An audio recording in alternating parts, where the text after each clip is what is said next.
Perfect. So welcome, everybody. I'm Professor Art Auerbach, and I'm here joined with Bob Shrum and Mike Murphy from the Center for the Political Future. And this is our first director, well, probably our only director's corner of the semester, but the first time of our professionalization workshops. And we're really thrilled to have both of them. They volunteer their time at this panel every semester. And I will say this to Bob and Mike. What's kind of fun is I look through my old notes, and I was looking at my old notes, and it said, well, we have a presidential election coming up. What do you guys think? So I've got, we'll sort of work off of that towards the latter half of our conversation today. But just for the students' sake, just to give you a sense of the way today's going to work, I've got a few announcements, and I'll do some brief introductions with both Bob and Mike. But today is really an opportunity for you to hear from them about sort of how they got to where they are. They're both very well-known people in the world of politics on the left and on the right. They've obviously transitioned at some level into academia, but they still have very active roles within their role of politics. And so I think, you know, sometimes people see personalities like this and think, well, I could never be like that. But the truth is, both Bob and Mike started somewhere. So we'll be able to hear a little bit about this journey and how they got there. I have a specific question, actually one for each of Bob and Mike towards the latter half. I'll give you the primer there, Mike. It's the one we'll start off with you afterwards is, by the way, whose Republican Party is it anyway? So you can imagine where that question's going. And then I'll ask Bob to chat a little bit about Biden's first month or so and get a sense of where he thinks how things are going. But before that, by way of announcements, and these are broken out a little bit. First are for the traditional and DC Dornsife 395 students. Just as a reminder, and I know you all know this, your research proposal assignment is due this Friday, which is coming up fairly quickly at 5 p.m. PST. So make sure to upload that on Blackboard as we talked about during our one-on-one meetings. And for all three traditional research and DC Dornsife, your first political event write-up is due March 5th. So that's a week from Friday by 5 p.m. And just please keep in mind that these professionalization workshops are separate and apart from the political events that you will attend. So you go to 2 workshops and then 2 political events, and neither the twain shall meet. They're separate, and you're getting separate credit for them. There is no write-up for our students today attending this panel. They're just here to enjoy. And I will be moderating for about 40 minutes or so, and we'll spend the last 20 minutes on Q&A from the students here. So as you're hearing from both gentlemen today, please keep make a note or two of some possible questions you might want to ask. I think part of the value of being at USC is getting FaceTime with people like Bob Shrum and Mike Murphy. It's really a pleasure to have them. So let me do some brief introductions, but you're going to hear more detail from them about sort of their background and journey. First, Bob Shrum, co-director of the Center for the Political Future, but also the Warshot Chair for Practical Politics in Dornsife. So I'm very fortunate to work with Bob within the Department of Political Science and International Relations. His prior life, prior to coming to USC, in terms of politics, political strategist, speechwriter for a multitude of political public figures, Senators George McGovern, Ted Kennedy, worked on the Gore-Lieberman campaign, the Kerry Edwards campaign, our current president, that would be Joe Biden, Barbara Mikulski, really a whole litany and background, which we'll be able to hear from in just a second. Mike Murphy, who is our counterpart, also a political strategist, has worked with several hundred Republican statewide campaigns, gubernatorial races, including Jeb Bush, Mitt Romney, Arnold Schwarzenegger. He's worked on several presidential campaigns, including the late John McCain. So the list goes on, but I was just chatting with Mike about the fact I had the chance to listen to his podcast, which I would highly recommend, Hacks on Tap with David Axelrod, and buy some of their fancy water. I think that'll help their cause.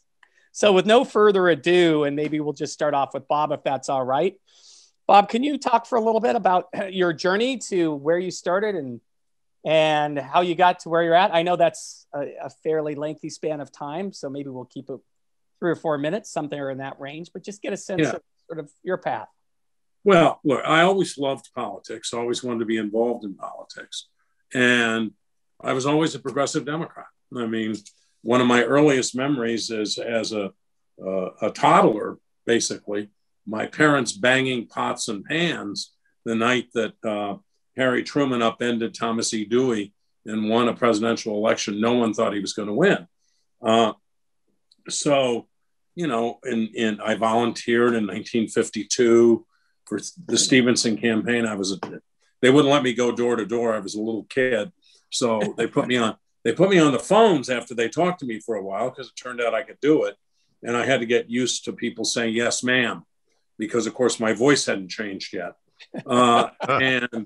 In 56, and then I was lucky enough at the 60 convention, I volunteered and I worked for Pierre Salinger, who was President Kennedy's press secretary, then Senator Kennedy, met Senator Kennedy. When I went off to college, I spent a huge amount of time on college debate, where, you know, in my senior year, I was named the best debater in the country. And when I went to Harvard Law School, I coached debate to help pay my way through. I'm not sure the law school knew that I was working on the side, but it was the only way I could afford to go. And not long after I graduated from law school, and I always say, and I think I said this last year when we talked about this, you need some luck in this. You know, it's just, you can't plan it all out. I mean, some of it's going to just be lucky.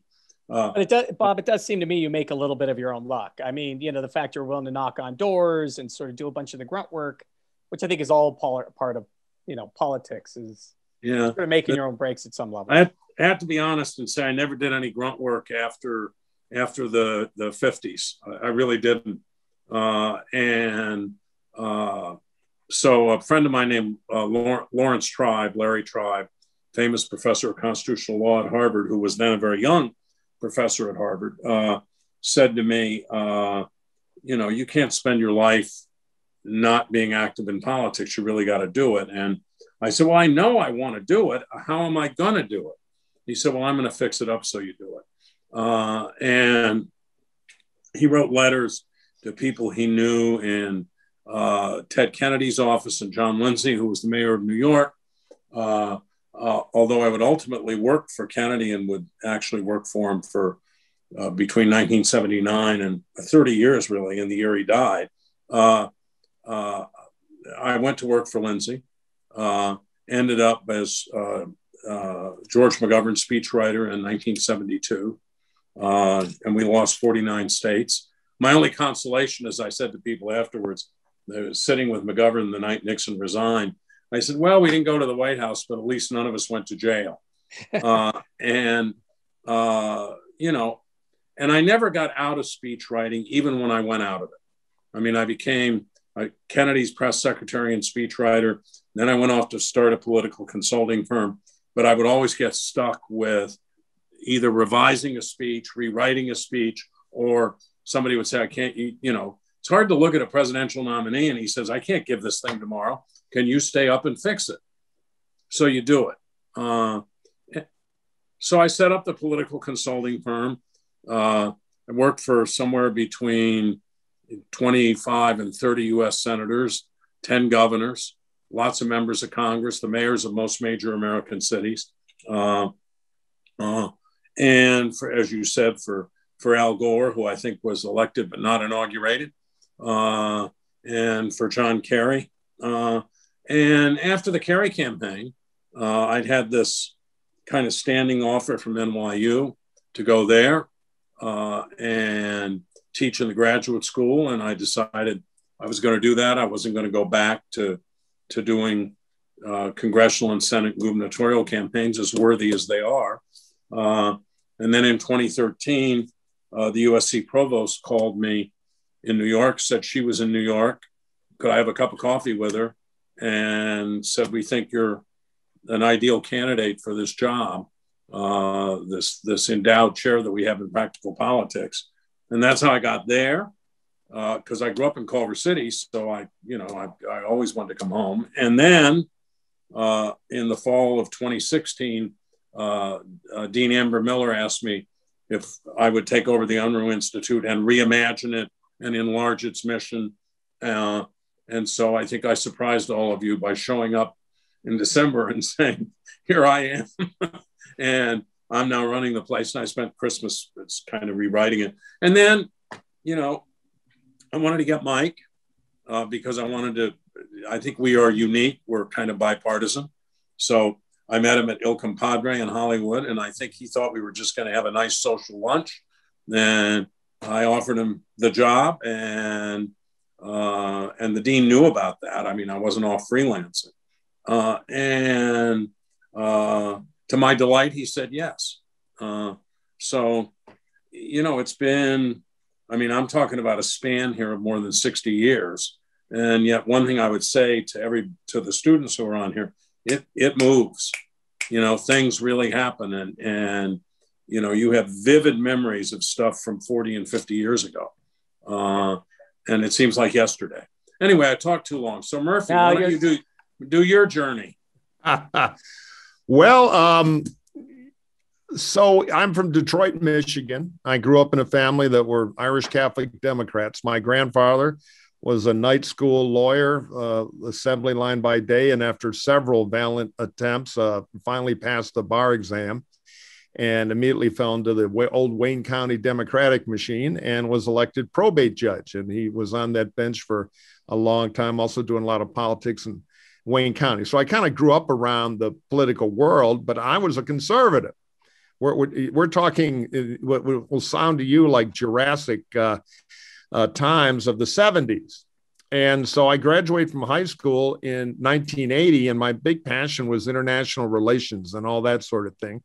So I managed to trick the dean and get admitted into the Georgetown School of Foreign Service, where I was a Russian area studies major. And I turned out, being unwise to college life, that meant I spent my freshman year getting up at 8 o'clock, 4 days a week, where I was yelled at in Russian by actually a very charming but incredibly intimidating former Soviet Air Force major, who one day took a swig of antifreeze, got in his MiG-23 and flew over to West Germany, landed, threw the keys at somebody and said, I needed a job.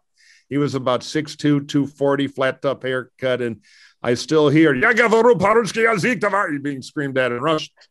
We studied the Defense Department text back there. So most of my Russian, I know how to trade New American pantyhose for a picture of the tractor factory. Don't remember much else. But anyway, at that time, I was also interested in theater and politics. So I got involved with the college Republicans, and I got an internship on Capitol Hill working for a couple of Republican members of Congress, two of whom were from California, where they had just invented this new thing that started in California called cable TV.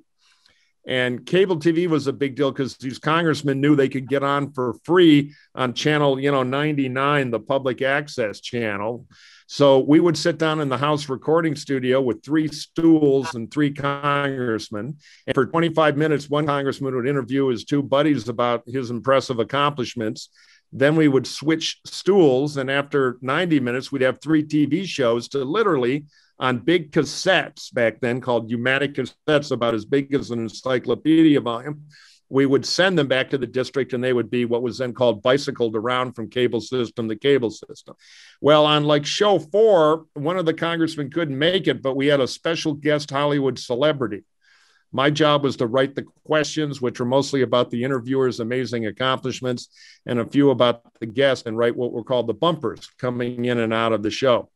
Anyway, the guest was a guy named David Prowse, who recently passed away. He will be famous now to you, not by name, but by his most famous role. He was the guy inside the Darth Vader costume. He wasn't the voice, though, Mike, right? He wasn't the voice. Pardon? He wasn't the voice. No, the voice was James Earl Jones. Right. Prowse was the guy who had to wear the 50-pound costume around all the time. But anyway, he was a very nice guy, enormous, spoke like David Niven, and he was in the U.S. on a publicity tour for a kid's safety thing. Well, after the show, I'm sitting there kind of cleaning up the papers and checking if anybody needs coffee in my grunt job. And one of the members of Congress spent 15 minutes interrogating Prowse about, did anybody get hurt when you filmed the movie by those laser swords? They look pretty dangerous.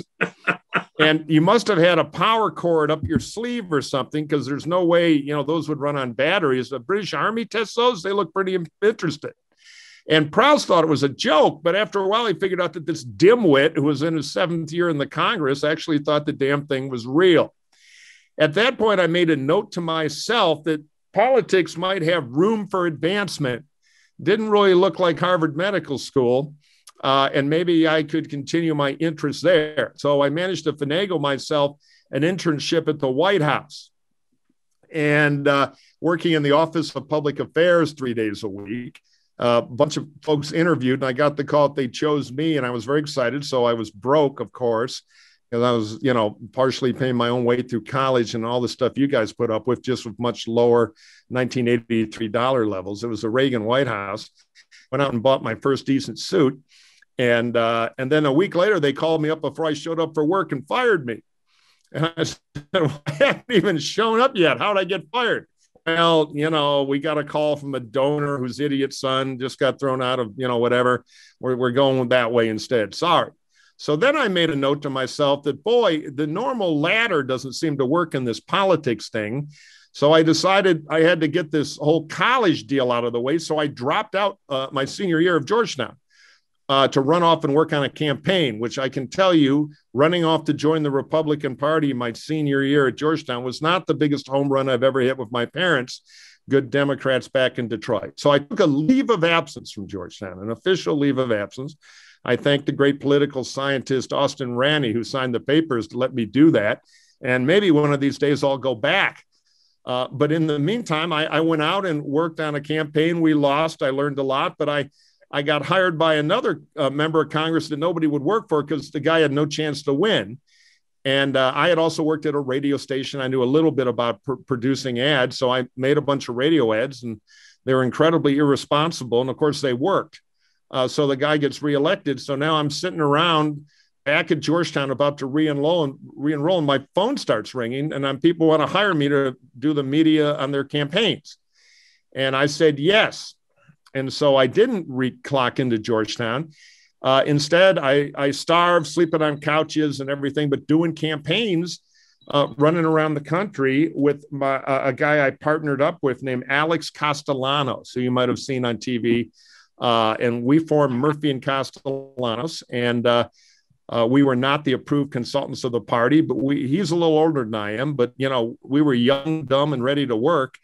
And I learned for about the 500th time the fundamental lesson of a political career. Bob is right. Luck is part of it. Hard work is a lot of it. And if you're doing something you love, you want to work hard. But the real secret is hustle. I can't tell you how many people come up to me and say, gee, I don't know anybody. I'll never be able to get into politics. It's too hard. Or version B is, hey, I just emailed them my excellent resume. How long till they hire me? And I find generally it's the foot in the door, don't take no for an answer types who get ahead.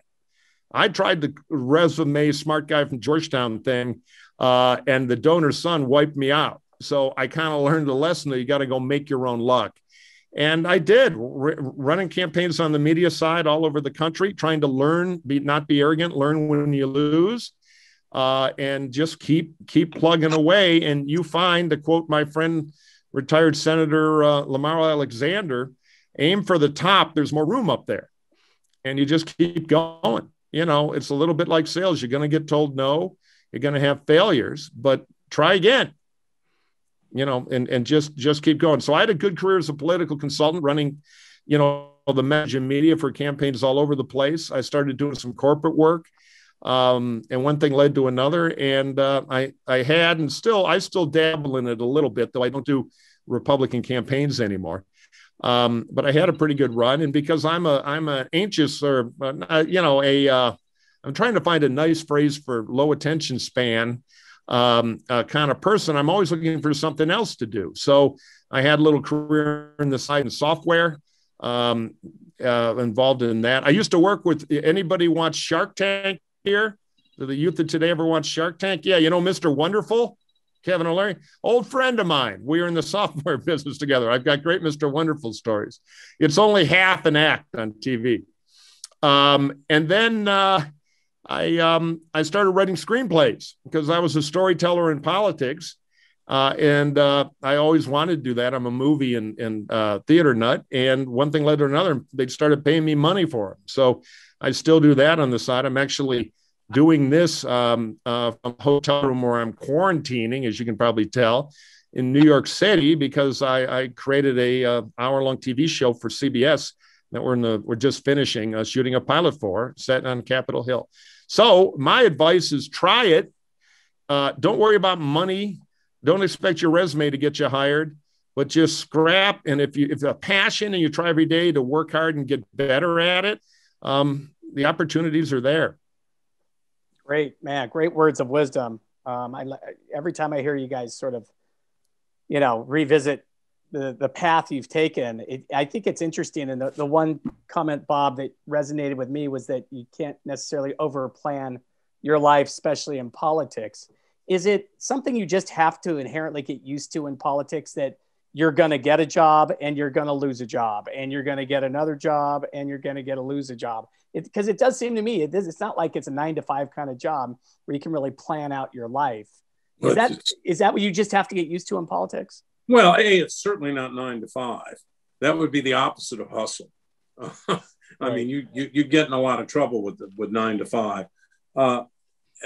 And if you do what Mike did or what I did, and you have your own firm, you got to hustle and you got to pitch clients, and some people are going to hire you and some people aren't.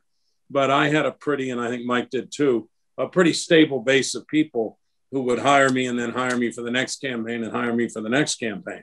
But getting to that point that's where I want to follow up on something Mike said. I had a student, and I won't use his name, but a USC student, very, very smart and a very good writer. And he came to see me and said, I want to be in politics. I'm majoring in political science. My parents think I should be in STEM, and I'm not. And I looked at his stuff, and I helped him get an internship in Nancy Pelosi's office. Then he went to the Democratic Congressional Campaign Committee. Then he went to the Biden campaign, where he wasn't writing speeches, by the way. He was doing organizing work and some comms work. But he's a really good writer. And he called me, I don't know, a few weeks ago and said, I have an offer to be the speechwriter for the governor of a major state. Should I take it, or should I wait around and see what I get in the Biden administration? I said, take it. You can go to the administration later. That's a big deal. That's a big certificate that you have, a big check mark next to your name when you do this. And there are several other students who went off to work in either the Biden campaign or some other campaign, ended up in the Biden campaign, are now going to the administration. Now, does that mean if you go to the campaign and you work on it, you'll necessarily get a job? No, that's a crapshoot too. A lot of it is how hard you work, who notices you, how you fit in. But it's certainly not 9-to-5. And,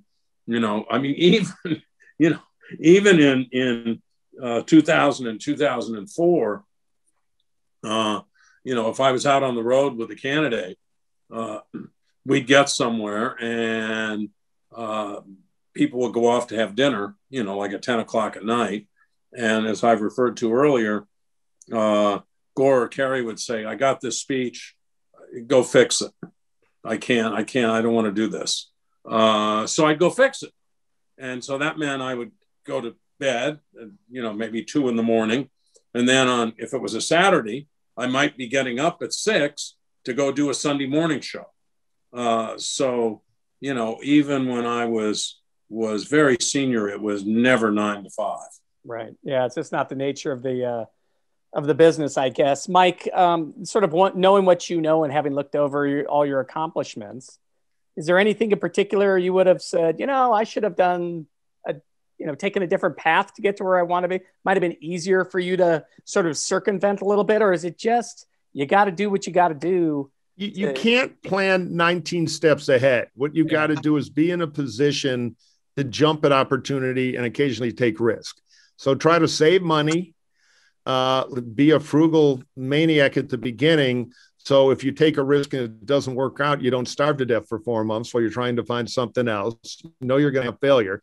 Now, I think one thing that looking back really, really helped me, and this is the part where I'm going to sound like a grumpy old man, which is probably somewhat truth in advertising. And I'm going to make it even worse by beginning my sentence with your generation. But I mean this with great affection.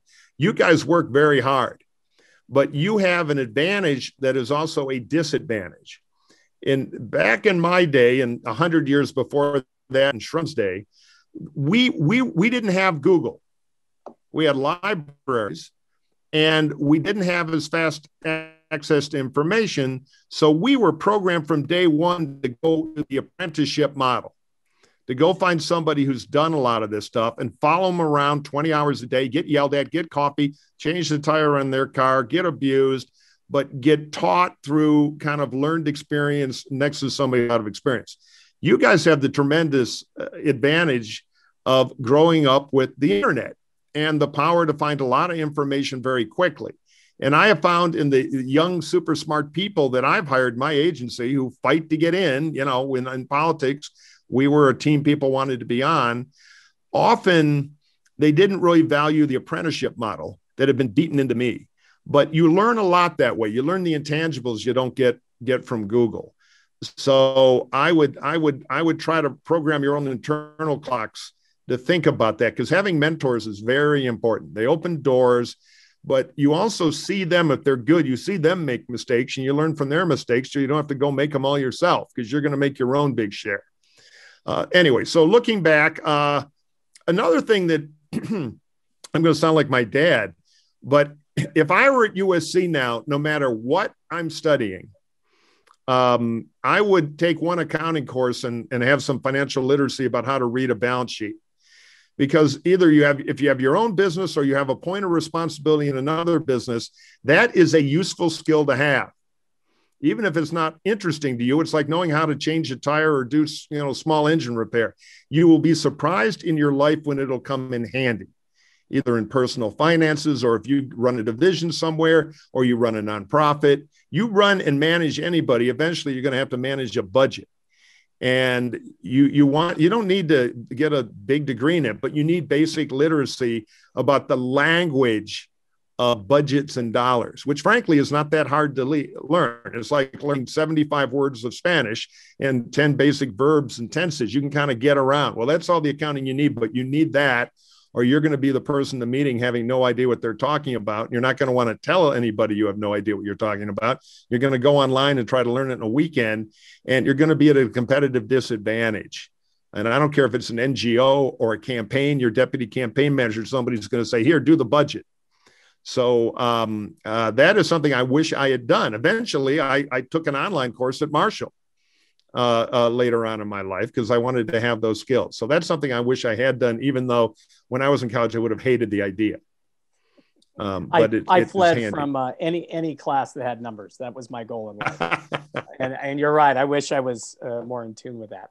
All right. We've got about 10 minutes or so before we open it up to questions from the class. So I think what I'm going to ask, and I'll start with Mike, if that's all right. And I know we can't answer this in 5, 10, or 15 minutes, but I'm laughing with the comments I wrote down here. I said, since the last time I spoke to the two of you, we now have a new president. We've had an insurrection at the Capitol. We've had a second impeachment trial, and Trump's been acquitted again. So a lot has happened in not that long a period of time. And it really, I think it's such a bizarre world we are living in. So Mike, I'll start with you in terms of just where's the Republican Party in all this? It's kind of in the fetal position right now, because any party that loses a presidency, let alone the catastrophic failures of Donald Trump, is in some trouble. That's going to be litigated going forward, and it's going to be a big, big fight. It bothers me as an anti-Trump Republican, because it is a crisis of practical politics for the GOP if we ever want to win elections. But it's a far deeper problem for the conservative movement, because we need a conservative movement that's not a resentment-based fantasy land talking about flying saucers and Q.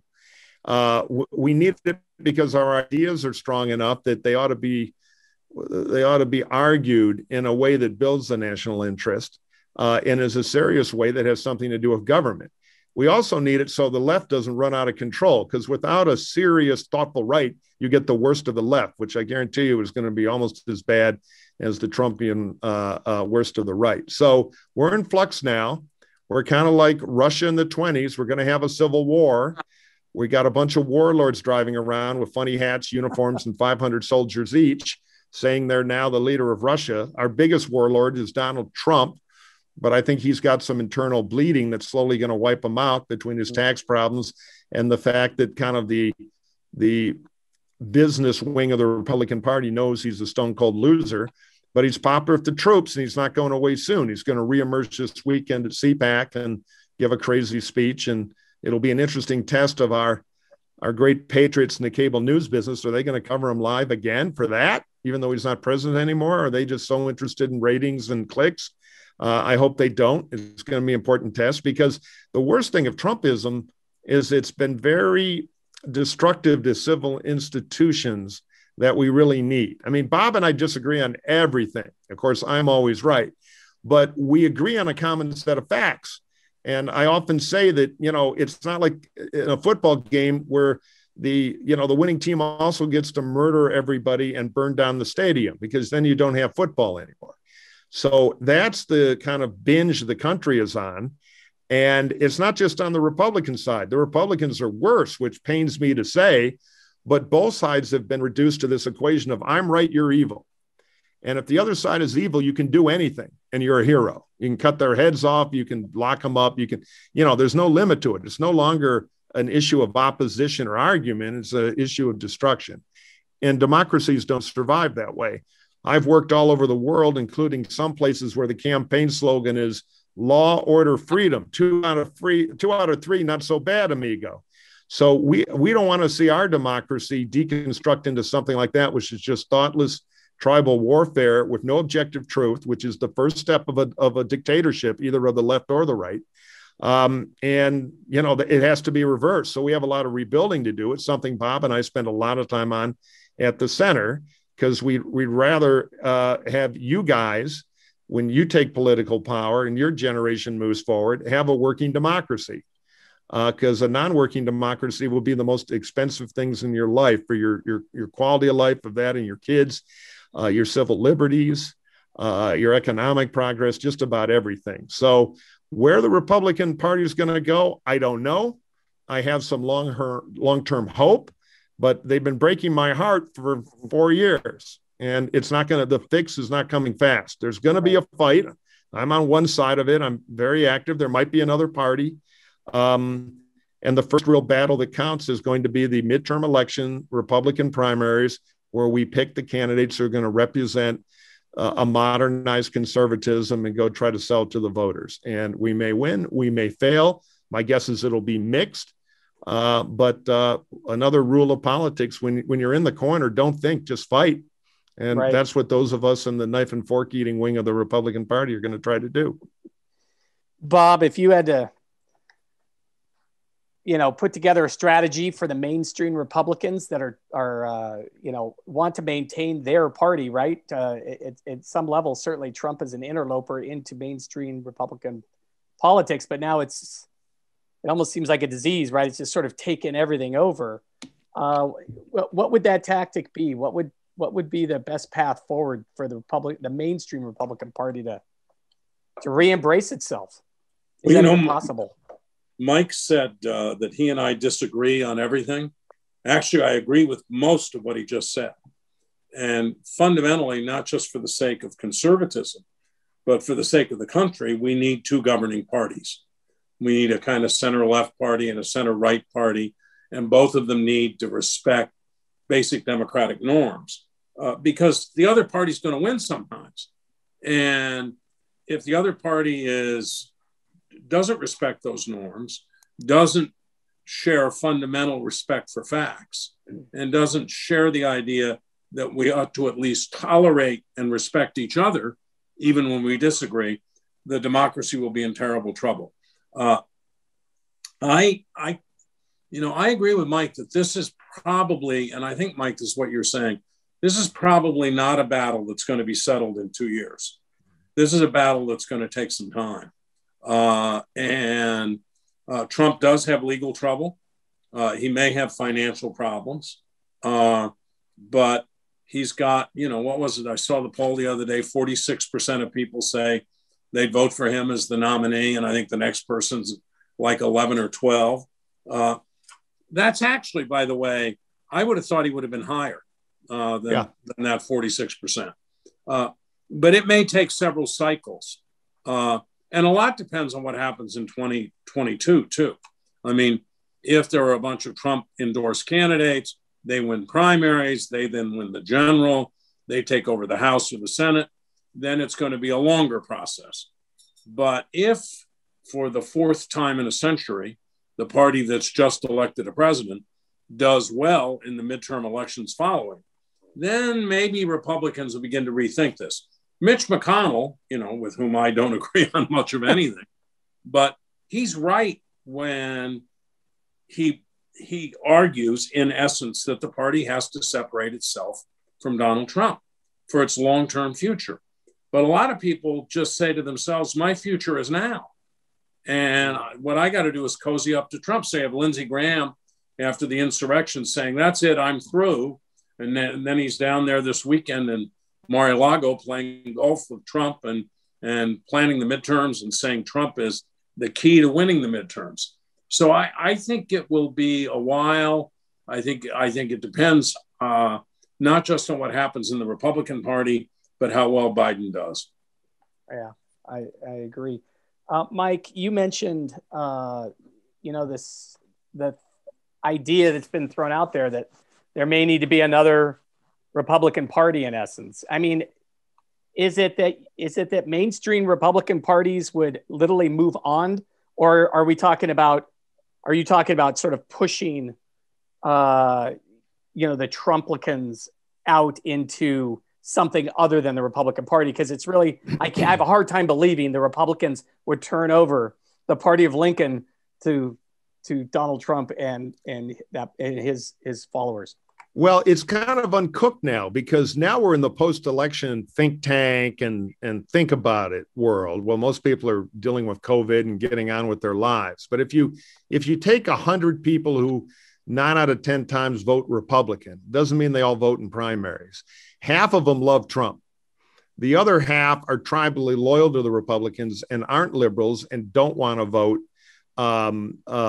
for a Democratic candidate, but they're tired and done with Trump. They want something new that feels comfortable and Republican. Mm-hmm. And they're of that 50%, 20% of them, or 10% of the whole, may never come back. A lot of them voted for Biden, at least half. So there's a lot of debate in the conservative world now, and it's kind of like a decision tree with a lot of forks in it. One, should we form our own party because the Republican Party is now morally complicit and hopeless? And half say we ought to for that reason. The other half say, I don't care what we do as long as it destroys the current Republican Party. And out of the rubble, we'll build a new center-right movement that is what we used to be. Then there's a faction that says, and this is, again, I have a colorful analogy in a minute, but this is the frustrating part. We have another thing that says, no, stay and fight, and we'll push the Trumpers out. Well, right now, the reform Republicans, reform conservatives, we probably have half the generals, maybe more than half. And we have more than half of the donors. They've got the troops and everybody with a rifle. So this is a tricky revolution. You know what I mean? We don't have the grassroots like we ought to. And it's a big debate whether or not they can be pushed out. A part of it will be, does Trump have a half-life, and is he in decline? Or is he going to have a real comeback? Now, the interesting internal political reality of that is even the people in the Senate who want to be president are doing fake Trump acts like Josh Hawley, Ted, Cancun Cruz, or any of them. They all want Trump to go away because he's in their way, just personal ambition, which is always a big part of politics. You should always look at a politician like an entrepreneur trying to figure their way forward in a competitive market. So none of this is answered yet. And that has resulted in a split party. If you want to run for California Republican Party chairperson, you better right now because the constituency, the narrow group of Republicans who participate in that, are 80% with Trump. You better suck up to him. If you're the president of General Motors and you say, damn it, this Washington legislation, it really affects our business and our hundreds of thousands of employees, I got to talk to the head of the Republican Party about this. Smithers, bring me the phone and call him. You're going to pick up the phone and call Mitch McConnell because he's the guy with the power on the day-to-day stuff that business interests care about. Trump has tremendous power to intimidate, but he doesn't have a lot of power to do much right now. Now, if the primary elections are in a month and he still has strong numbers, then he can have real power to go murder incumbent politicians who so far have been very afraid of him. But we haven't marked that to market, as Wall Street would say. We haven't found out what that's really worth a year and a half from now in the future because we can't know till then. So everybody has to think about it, but we're going to wait and see. Right now, the pro-Trump world has more strength in the party than the anti-Trump world. But one thing I've learned in politics over 3 decades is that politics is never static. It's always moving forward and evolving. You don't always know how it's going to evolve. We could easily have Trump win the nomination again in 4 years, but it's never the same. It's changing. So predicting the future is very tricky business. And people who look at things right now and say it's all Trump forever, I think are making a big mistake. We simply don't know. The battle is yet to occur. Right. One thing, by the way, that I thought was really interesting today was there's a new poll out. Liz Cheney has a net favorable among Democrats and a net massive unfavorable among Republicans, which tells you what Mike is saying about the grassroots is really true. And I can't help, Mike, since you mentioned Ted Cruz, to say I think he has the ideal slogan for 2024. Yes, I can. Fled Ted. Yeah, the late night shows have been having some fun with him. It's been, but you know, well, he was quoting his wife today, saying that she was on a podcast, and he said, you know, she's mad at our neighbors for releasing all the text. People just shouldn't be assholes. Excuse my French. If you took a secret poll and maybe even a raise of hand polls among all 99 other Republican and Democratic senators, I think 90 plus of them would put that moniker on Cruz just by the way he conducts himself. So the irony of him coming out against that was stunning to many of us who've had to deal with him.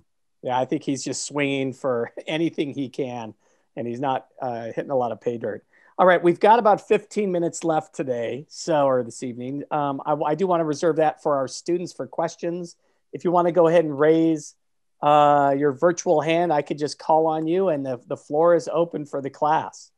And while you're thinking of what question to ask, the question I want to ask Bob really quickly is if the Republican Party actually truly did split into sort of 2 different versions, is that the best of all worlds for the Democrats? In the short term. In the short term. You're splitting the Republican support. In the short term. In the long term, it's, you know, and maybe I'm supposed to just think in partisan terms, but in the long term, it would be very bad for democracy.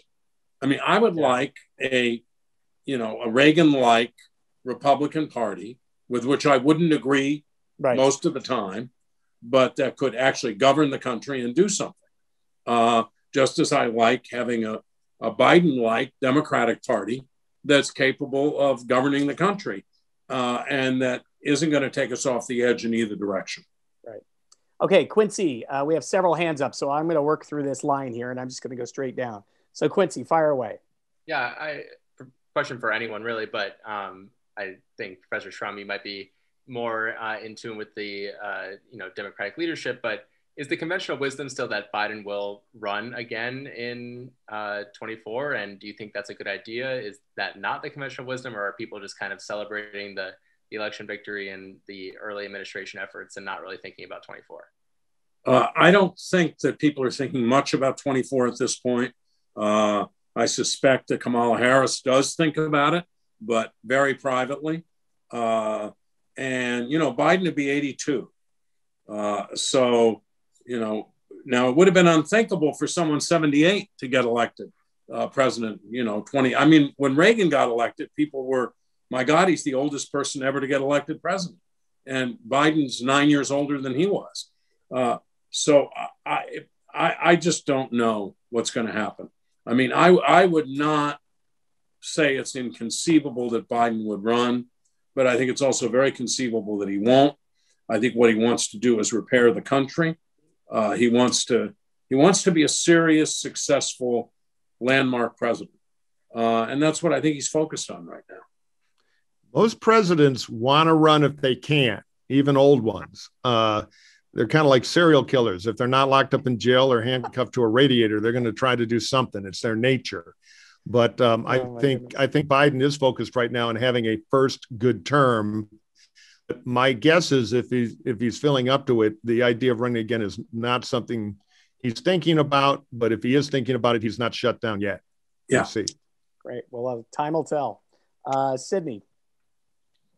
You guys spoke a little bit about how the splitting of the Republican Party would be bad for general democracy. And I'm just wondering if you ever see kind of a multi-party system emerging in the United States, or if you think the two-party system is kind of just the way it's going to be for the foreseeable future. Well, the system is built. I've worked in Latin America. We have 28 parties. People kind of like to imagine this perfect world where we have 100 parties. I actually think the narrowing of having two parties, so somebody's got close to a majority number to win, is a good thing. Because otherwise the politics goes from the outside game of voters picking A or B to voters picking A through K, and then a lot of internal politicians where the 21% party and the 11% party make deals and et cetera, et cetera. It also, I fear, would exacerbate a trend that disturbs me a lot, though this is very out of vogue, which is increasingly we're a country that does not define ourselves by central ideas, but by identity and what group you belong to. So then every group can have a party and they all fight the inside game. I think that destroys a lot of the unifying strength of the American democracy. But will it happen? A lot of people want it. Right now, it's technically very hard. If we get the blockchain, and if it really works, you can probably vote on your phone. And a lot of the boundaries we have right now to multi-party might go away and involve the system forward. So I won't rule it out in the medium to long term, but for all the problems of the two-party system, multi-party system based on identity and to some extent voter narcissism, I think is actually a step backwards. Structurally, it's very difficult. I've worked a lot overseas too. You know, I've worked in places like Israel where, you know, there are tons and tons of parties. Ireland, where lots of people get into the Dáil. And in Britain, where there actually are multiple parties, but the system functions so that the choice is between the Tories and Labour. And structurally, it just works that way. It works that way in Britain because they have something called first past the post. That is, whoever comes in first in a constituency is elected to Parliament. And a landslide in Britain is 40% of the vote because the small parties take some vote, but it's really between Labour and the Conservatives. I think the structural barriers here to a new party or a multi-party, structural barriers to a new party, not so much. I mean, they're there, but it could happen. To a multi-party system, as long as we have the electoral process we do, I think that those structural barriers are formidable. Yeah. Ryan, you have a question. So it was kind of brought up about this idea about how parties can't agree on facts all the time. And also there's like a sense of political identity that voters are attaching themselves to. So it seems like the specific of politics or the specifics of like the news outlets of what's happening doesn't matter as much to the outcomes of voters. How do you think this like influences like the future of like policy analysis and like policy consulting jobs and like where those are going to pivot towards more? I think there'd still be there because facts count in government. You don't have the luxury of making up your own, unemployment rate.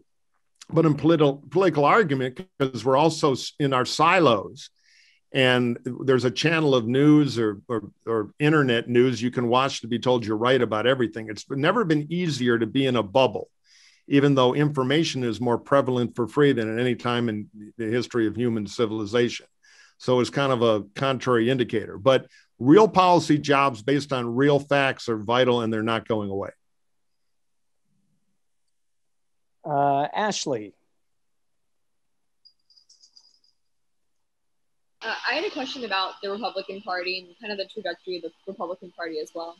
As we've seen, with President Donald Trump, we've seen that the Republican Party, and probably because of Donald Trump, has moved away from science a little bit in a way that you can see that people who wear masks at one point were Republicans, people who wore masks were Democrats, people who didn't wear masks were Republicans, people who, believed in climate change were Democrats, people who didn't believe in climate change were Republicans. Science was politicized. And I was just wondering how the Republican Party should or would move forward in an era where science is, ever more important.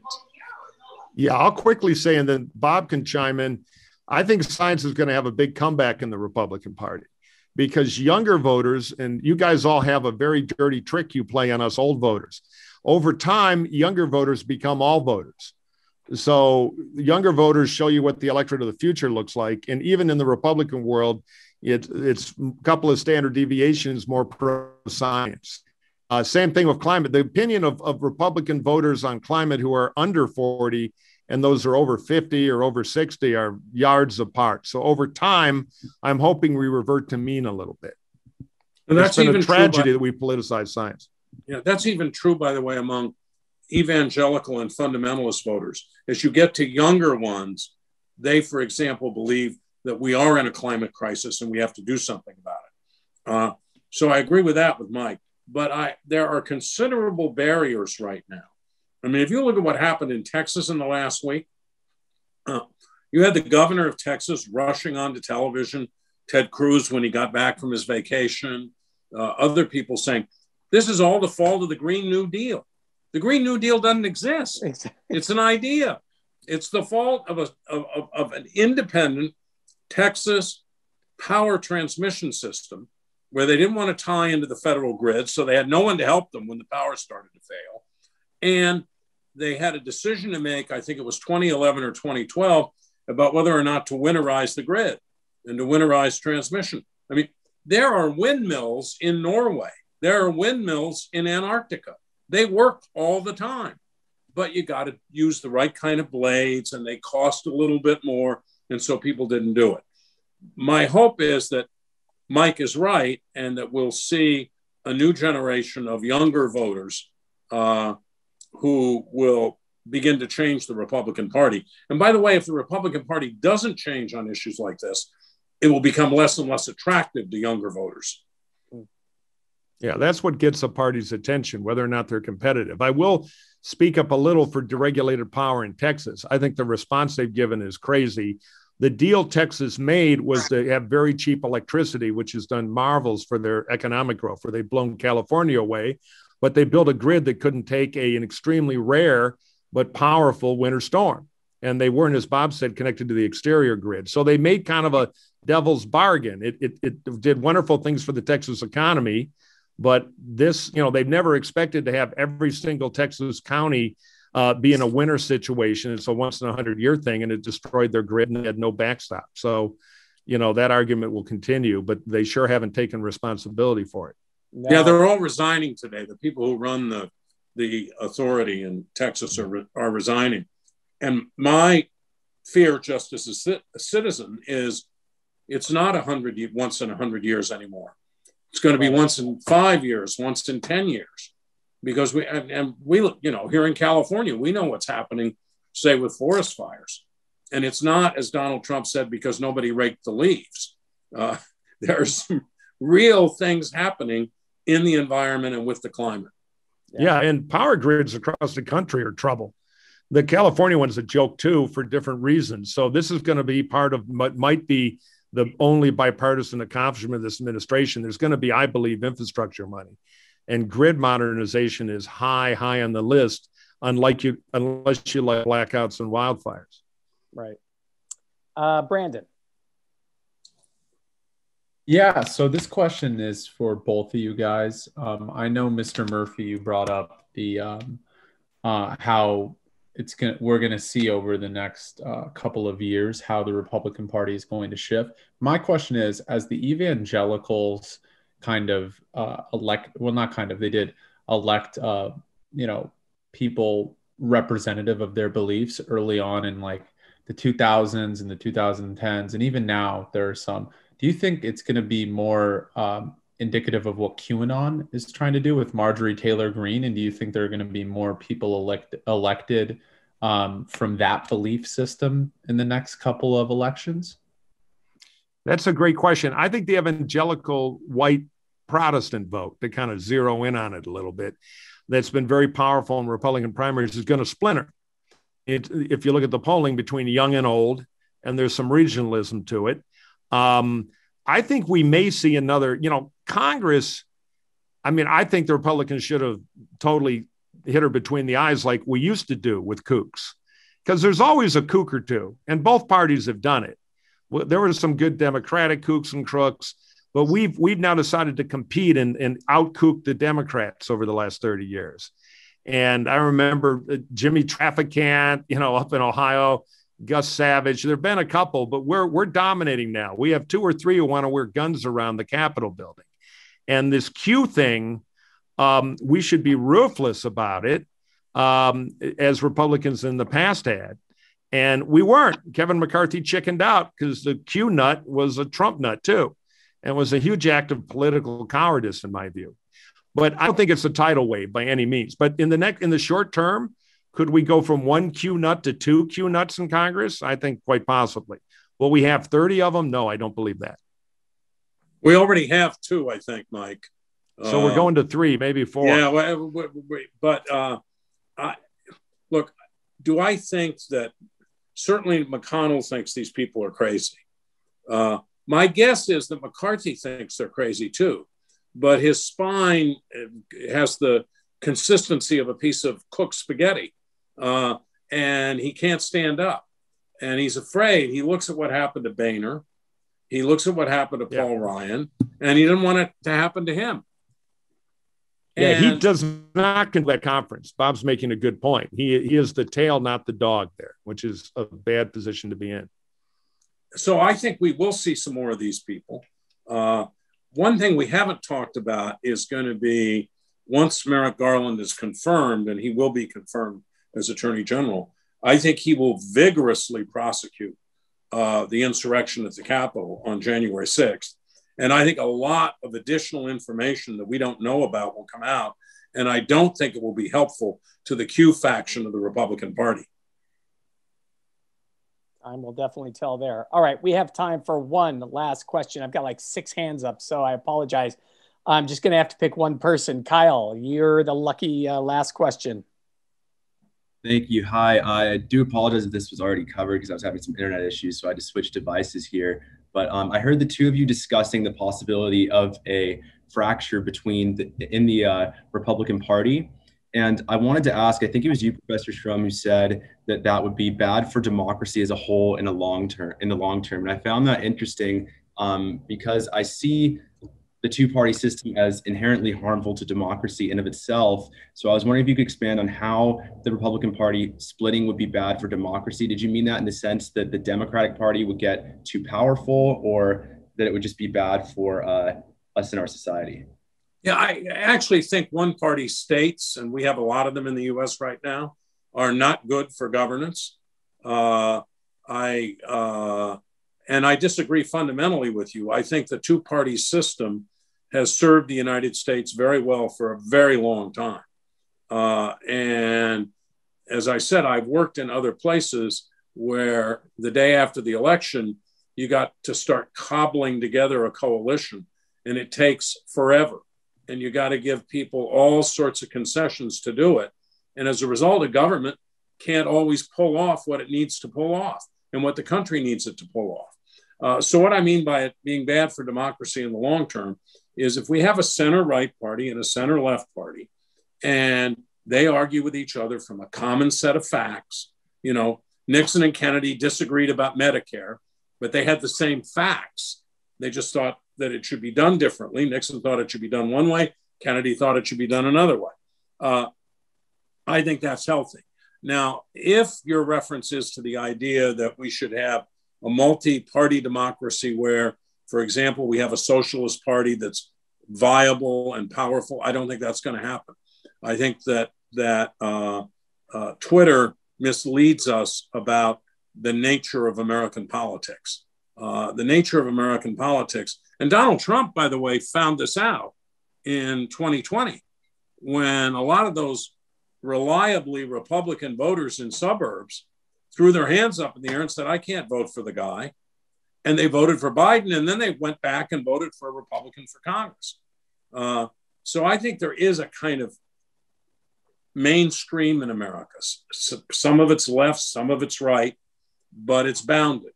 You know, people used to think I was like the biggest liberal in the Democratic Party. Well, now I'm kind of, you know, center left. You know, I haven't changed, but some people in the party have. All right. Well, I'm going to have to go ahead and close this down for our panel this evening. I want to thank both, you know, Bob and Mike for a wonderful conversation that literally could probably go on for 3 or 4 hours if we let it. I have been asked by Nicole that we're going to take a screenshot of everyone for the center. So Nicole, I'll turn it over to you and then we'll call it a night. Okay, thank you. If everyone can just, throw up a fight on for me, that would be awesome. And then we can, hold on, I'm going to switch to gallery view and we'll take a quick picture. Thank you so much. I'm going to take 2. Ready? 1, 2, 3. 1, 2, 3. Okay, thanks everyone. Great. Thank you all. Thank you all for attending, and we'll see you at one of our future panels.